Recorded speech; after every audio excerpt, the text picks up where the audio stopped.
Update. I, 28M, thinks I slept with my girlfiend's 20F mom, 40F, for a year before we met. Well, the past week has not been that good. Thanks for all the people who replied to my last post and gave advice. To the people that say this is a fake story, I'm sorry you think that, and I understand how it looks. I would doubt it as well if it wasn't directly happening to me, and I wish it was fake. I also want to say that yes, I do admit that I did some things in the past that I probably shouldn't have done. My only excuse is that there is a lot going on and I was running on bad emotions rather than listening to my brain. Long story summarized, Jasmine and I have not talked since Wednesday. And I'm pretty sure we are broken up. Full story. After my post the next day, I went to get an actual phone, not the cheap flip phone that I had. Why are new phones and plans so expensive? I did those so that communication could happen easier later on if needed. Anyways, on Wednesdays and Fridays Jasmine and I have a class together. When she came in, she could tell I was still not acting normal and tried to make me cheer up, and it worked. I asked if she wanted to grab a bite to eat at a place we like not far from my apartment. We met up at my apartment and decided to walk to the restaurant. Yes, it was cold but a lovely evening altogether. We talked about class and I told her about my new phone, and she was telling me about some of the apps and features she liked about it. I am still not using the big three social media platforms. I am still getting used to it after having a burner phone, as she called it. We went home after eating and started to head back to the apartment. We did not talk until we got in the door. Now my apartment is not that big, it has basically 3 rooms. The bedroom, the bathroom, and a shared kitchen and living room. I walked in and sat on the couch on the far side of the room. She stood in front of me and asked what is going on with me and if this is about meeting her family. I responded that it was and we needed to have a serious talk, and then I asked if she could please sit down. She got a sad and worried look on her face and asked if I was breaking up with her. I responded that is the last thing I want to do. That I care for her and I trust her. She knows that for me that is a big thing and is deeper than telling her that I love her. I asked her if she could answer a few questions honestly and please wait until after to ask questions back. She agreed. I took some of your suggestions with the questions. The first question was if I could see the picture of her parents again. She showed me. Then I asked if she had a picture of her mom's tattoo on her wrist, which she did from the day she got it done. My heart dropped at this point. Heart-shaped tattoo with the same details and writing.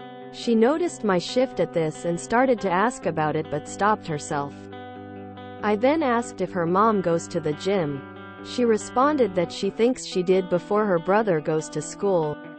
I think at this point she was really connecting the dots. My next question was the one that confirmed that it was her mom. I asked if she had an identifiable scar describing the shape and location. It could not be easily seen. She stood up and asked how the hell I knew that. I am not afraid to admit I started to tear up and choke up. I apologized and retold a similar story to the one I wrote about in my last post, how I met a woman named Jane at the gym down the block and how she helped me out. How one thing led to another. Did not go into amazing detail but got the point across and why, when it ended, and that I have not seen her since that day until that picture.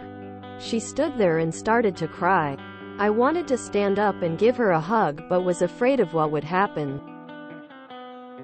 I tried to explain that it was nothing serious. We would just meet at the gym. No calls or text or emails. Then told her what little I know about Jane, Julie, via what she told me. That she has 2 kids and her husband, father, was not in the picture, and small other details. Including that I had no idea about her being currently married or the ages, genders of her kids. This is when my girlfriend, I don't know what else to call her, asked about when it started and ended. I think this was to get a more accurate timeline of events. Then she said that she needed time to think it over and ask questions. I asked if I could give her a hug and walk her to her car. She agreed, and that was the second to last time I saw her. When Friday's class came around, she walked in not looking like her normal herself. I stood up, made eye contact, and she shook her head and walked to the other side of the room. Not going to lie, that look broke me. I went through the motions of class, and as soon as time was up she left the room in a hurry. I talked to my professor and asked I could finish the semester at home instead of in class. I didn't want to cause her any more problems. I made the excuse of my job sending me somewhere for an unknown amount of time, and we ended up with an agreement. I am currently sitting in my apartment and trying everything in my power to not call or text her. If anything changes, I will either edit this post or put an update on this profile. TLDR: I was in a FWB relationship with my girlfiend's married mom before I met my girlfriend. This is a really unfortunate situation. It's awful that your relationship is likely over, but moving forward as a couple would have just be a constant reminder of what happened. You didn't set out to hurt anyone and were honest as soon as you realized the possibility. It's not fair, but you did your best to be honest, and now you have to move on. You have zero fault in everything. But unfortunately it's something out of your control. Not something you can control. It's no a-hole moment. You did nothing wrong and acted the right way. And she have the right to not continue this relationship. Unfortunately, there is no way your ex-GF will be coming back. Even if her mom was not married while you were with her, it would still be a relationship ending situation. But as you were the affair partner, it is even worse. Please ignore the commenters calling you gross and disgusting, as you did nothing wrong. The only person who did anything wrong is the mom. While the relationship is over, it is not the end of the story. She will confront her mom, and one of them will probably contact you. 0% chance this is anything but a fetish creative writing karma story. Stop believing everything on Reddit. Yeah, people tend to not want to stay with someone who used revenge porn. When your attraction range is 18-60 years old, this happens. Tears of joy. Mate, just know you did the right thing telling her.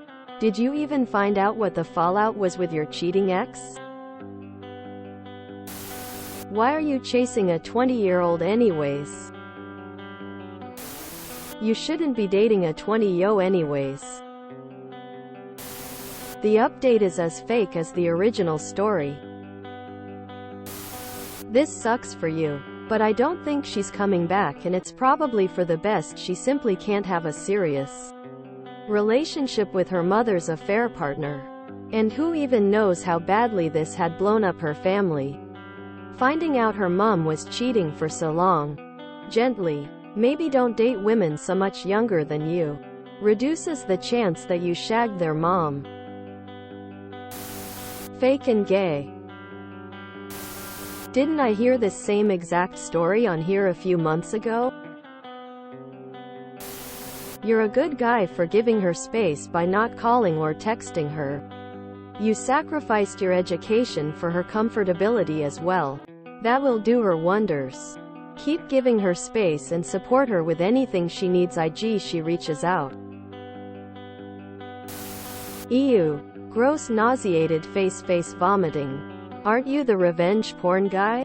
Does your GF know that you sent your girlfriend's sex video to everyone? Now tell her that. Give her time. If she's in touch, ask her what she wants you to do regarding her mom and the infidelity. Otherwise you move on, and in future check up your FWB story before engaging in carnal desires. Update me. Sucks, man. Screwing people can eliminate their friends from your dating pool. But But screwing their family certainly does. Just wasn't meant to be.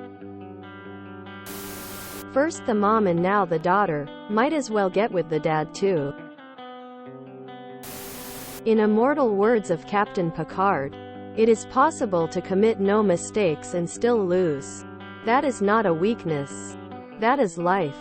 Sorry dude. Slash.